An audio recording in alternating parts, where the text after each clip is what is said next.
নমস্কাৰ, অজন্তাছ blog and কিটচেনলৈ আপোনালোকক স্বাগতম জনাইছোঁ। আজি মই বনাব ওলাইছোঁ ওলকচু। মই বাৰীৰ পৰা দুডালমান ওলকচু আনি বাহিৰতে বহি লৈ হাতত পলিথিন মেৰিয়াই কাটিব লৈছোঁ। হাতত পলিথিন মেৰিয়াই নল'লে ওলকচু কাটিলে বৰকৈ খজুৱায়। মোৰ কচুকেইডাল অলপ ডাঙৰ, সেয়েহে কাটিবলৈ অলপ কষ্ট হৈছে। যদিও কচুকেইডাল লাহে লাহে চুচ এৰুৱাই মই কাটিছোঁ, যিহেতু ওলকচু তৰকাৰী খাই বৰ ভাল লাগে। এয়া মোৰ কচু কটা হৈ গ'ল। তাৰপিছত এফালে মই কেৰাহীত পানী গৰম হ'ব দিছোঁ আৰু কচুকেইডাল লাহে লাহে বহুৱাই দিছোঁ। কচুখিনি মই 2-3 মিনিটমান সিজিবলৈ দিম।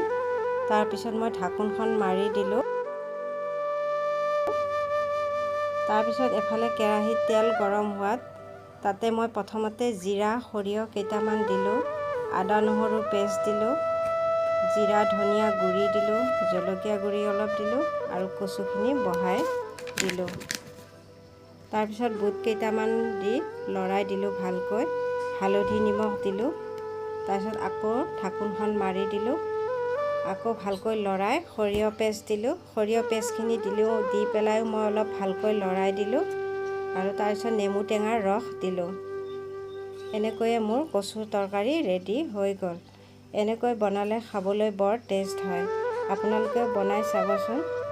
মোৰ এই ভিডিঅ'টো চাই ভাল পালে লাইক কৰিব, শ্বেয়াৰ কৰিব আৰু ছাবস্ক্ৰাইব কৰিবলৈ পাহৰি নাযাব। Thank U.